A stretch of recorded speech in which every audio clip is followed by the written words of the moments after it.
मेरे प्रिय आत्मन, सहजयोग में आज सुंदरदास का एक पद लेने जा रहे हैं। सुंदरदास का जन्म 1596 ईस्वी में हुआ और 1689 ईस्वी तक सुंदरदास के पवित्र चरण भारत की धरती पर विचरण करते रहे। कहते हैं सुंदरदास, या मैं को नहीं काहू को रे। शुरुआत ही वैराग्य से करते हैं कि इस जगत में कोई भी किसी का नहीं है, इसलिए जितने भी हम रिश्ते नाते जोड़ते हैं ये सब हमारा हिप्नोसिस है, ये सब हमारा सम्मोहन है।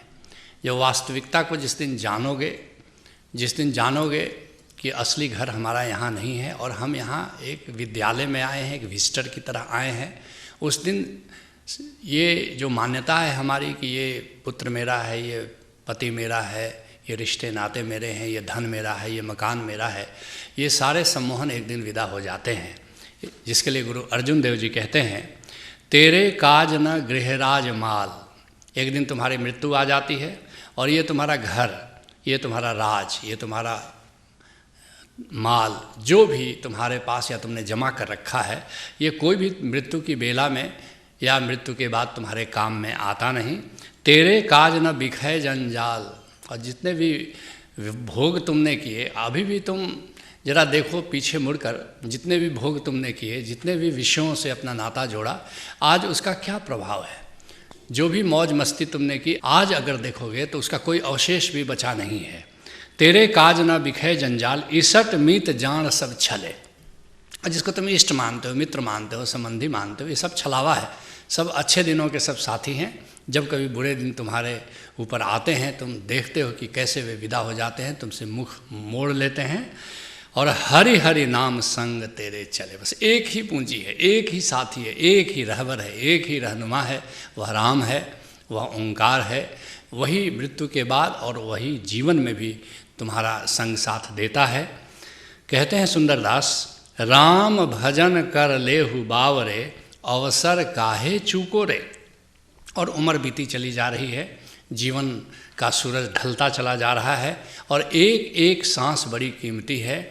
इसलिए कह रहे हैं सुंदरदास कि राम भजन कर लेहु बावरे। अरे पगले, राम के सुमिरन में ज़िंदगी जीना शुरू करो, राम की पूंजी अर्जित करना शुरू करो, राम से जुड़कर ज़िंदगी को जीना शुरू करो, तभी तुम्हारे जीवन में आनंद की घटाएं उमड़ेगी, आनंद की बरसात होगी। अवसर काहे चूको रे।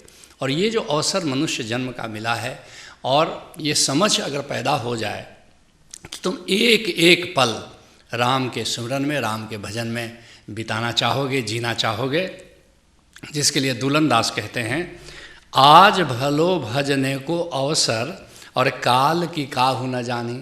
कल किसने जाना है, कल क्या होगा, लेकिन आज अगर ऐसी संभावना है तो आज क्यों नहीं राम के सुमिरन में ज़िंदगी को जी लो।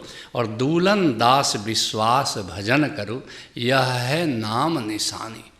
और ये जो नाम का निशान है, ये जो प्रभु का प्रतीक है, या कहो प्रभु ही है, ये जो ओंकार है, पूरे भरोसे के साथ इसके सुमिरन में जियो। कहते हैं सुंदरदास, जिनसों प्रीति करत है गाढ़ी, असो मुख लावे लूको रे। वैसे भी देखो, जिनसे तुम्हारी बड़ी प्रीत है, बेटे से प्रीत है, मगर होता क्या है, जब तुम्हारी जीवात्मा विदा हो जाती है, जो तुम हो, जब तुम विदा हो जाते हो तो तुम्हारे शरीर के साथ वे क्या करते हैं, और तुम्हारे मुख में ही आग दे देते हैं। यही हर व्यक्ति की गति होने वाली है, हर व्यक्ति का हश्र होने वाला है। वो जलती हुई लकड़ी तुम्हारे मुख में दे देते हैं। कहते हैं सुंदरदास, जारी बारी तन खेह करेंगे, अब दे दे मुंड ठरू को रे। और फिर देखो क्या करते हैं, वे जला करके तुम्हें राख कर देते हैं। और तुम्हारा सिर जलता नहीं है तो फिर सिर में क्या करते हैं, ठरका से उसको मारते हैं, जिसको कपाल क्रिया कहते हैं, ताकि वो फूट जाए। तो तुम्हारे सिर को फोड़ते हैं अंत में यही तुम्हारे शरीर के साथ किया जाता है। वैसे भी जिस शरीर से भी हमने इतना नाता जोड़ा हुआ है, लेकिन इस शरीर की गति अंत में क्या होती है, ये हम सबको विदित है। कहते हैं सुंदरदास, जोरी जोरी धन करत इकट्ठो, और देत न काहू टुकोरे। बड़ी मेहनत से धन कमाते हो और बड़ी मेहनत से धन कमा करके उसके जमा करते जाते हो, उसका संग्रह करते चले जाते हो, और किसी को कोई परोपकार के लिए धन खर्चना नहीं चाहते, केवल स्वार्थ के लिए, और अभी स्वार्थ के लिए भी नहीं करते, बस जमा करने में तुम्हारा रस है। इसलिए हमारे भारत के मनीषियों ने कहा है कि धन की 3 गति है, दान है, उत्तम गति है, परोपकार के लिए अगर उसका उपयोग हो सके, भोग है, स्वयं के लिए कम से कम उसको खर्च करो, और नहीं तो तीसरी गति तो अनिवार्य है और वह है नाश। इसलिए कहते हैं सुंदरदास, लेकिन हम तीनों में से कुछ भी नहीं करते, बस जमा करते चले जाते हैं। नतीजा है कि उसका नाश होना ज़रूरी है, अवश्यम भावी है। इसके लिए अन्यत्र सुंदरदास बड़े प्यारे अंदाज में कहते हैं कि ये रुपया इकट्ठे और चौकूठे और गोल। पुराने ज़माने में बैंक तो होता नहीं था, तो ऐसे ही कोठी में लोग या बक्से में इकट्ठा करते थे धन को, और रीते हाथन वह गए हरि बोलो हरि बोल, और अंत में मृत्यु की बेला में वो सब धन जो संदूक और कोठी में इकट्ठा कर रखा है, उन सब को छोड़ करके विदाई ले लेनी पड़ती है। कहते हैं सुंदरदास, एक दिना सब यूं ही जई हैं जैसे सरवर सुख हो रहे। एक दिन सारा धन सारी दौलत तुम्हारी छीन जाती है, तुमसे विदा हो जाती है। जैसे किसी तालाब में अगर पानी इकट्ठा हो और उस पानी का उपयोग न किया जाए सिंचाई के लिए, पेयजल के लिए या किसी और रूप में, तो अंत में क्या होगा? ग्रीष्म आता है और वह सारा जल सूख जाता है। ऐसे ही अगर धन का तुमने उपयोग नहीं किया तो बस एक दिन ऐसे ही मृत्यु आती है और सारा धन तुमसे छीन लिया जाता है। जिसके लिए शंकराचार्य कहते हैं, हुए वृद्ध कामाचार कहाँ, जब सूखा जल तो ताल कहाँ, जब धन ही नहीं परिवार कहाँ, जब तत्व ज्ञान संसार कहाँ, यह सपनों का संसार तजो, गोविंद भजो गोविंद भजो। एक दिन ऐसे ही तुम देखते हो कि सब कुछ तुमसे छीन लिया जाता है, सब कुछ विदा हो जाता है। इसके पहले कि मृत्यु आ जाए तुम ठीक से जाग लो, तत्वतः बात को समझ लो, ताकि संसार के प्रति तुम्हारी पकड़ छूट जाए। कहते हैं सुंदरदास, अजहूँ बेग समुझ किन देखो, यह संसार बिझुको रे। आज भी क्यों विवेक पैदा नहीं होता, आज भी क्यों नहीं समझ आ जाती कि यह संसार जो तुम देखते हो यह एक नकली है। जैसे बिझुका कहते हैं, खेतों में लोग कोई पुतला लगा देते हैं जानवरों से बचने के लिए, बस उस पुतले से ज़्यादा ये संसार है नहीं। ये तो तुमने अपना आरोपण कर रखा है, तुमने अपने आप को सम्मोहित कर रखा है और इस संसार में तुम आकर्षित हो गए हो। जिसके लिए कबीर साहब कहते हैं, काल बूत की हस्तिनी मन बौरा रे, चलत रचियो जगदीश। जैसे हाथी को रिझाने के लिए बहेलिया होता है, वो हथनी का पुतला कालबूत बना लेता है और गड्ढा खोद देता है, ऊपर से घास फूस डाल देता है, और काम से मतवाला हाथी आता है और फिर उस गड्ढे में गिर जाता है और फंस जाता है। बस ऐसे ही कबीर साहब मजाक करते हैं कि चलते समय गोविंद ने बड़ी लीला रची, बस ये नकली संसार की रचना कर दी और हम आते हैं और फिर गड्ढे में गिरते हैं यहाँ। और काम सुवाई गज बसे, परे मन बौरा रे, अंकुश सहियो शीस। लेकिन काम के वश में मतवाला हाथी जैसे गड्ढे में गिर जाता है और पिलवान का अंकुश उसको सहना पड़ता है। करीब करीब ऐसा ही है ये संसार कि हम मूर्छा में, बेहोशी में यहाँ पर आते हैं, फंसते हैं, मोह हमें जकड़ता है, पकड़ता है और ऐसे दुखी होकर के हम विदा हो जाते हैं।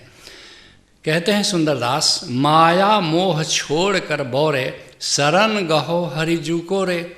इसलिए एक साफ बात समझ लो कि ये जो माया है, ये मन जहाँ जहाँ पकड़ता है, मन जहाँ जहाँ विस्तार लेता है, मन जहाँ जहाँ जुड़ता है, वह माया है, मन का ही विस्तार माया है। और फिर क्या होता है, फिर जहाँ जहाँ हम जुड़ते हैं उसको पकड़ लेना चाहते हैं, मोहग्रस्त हो जाना चाहते हैं। इसलिए कहते हैं कि माया मोह छाड़ी कर बौरे और शरण गहो हरिजू को रे। इसलिए ये माया या मन का जहाँ जहाँ विस्तार, इसको छोड़ो और हरि का शरण लो, क्योंकि हरि के सुमरन में, हरि के शरण में इस जिंदगी को भी आनंद से जी सकते हो और ज़िंदगी के पार जो महाजीवन की श्रृंखला है उसमें भी आनंद की बौछार में भीग सकते हो।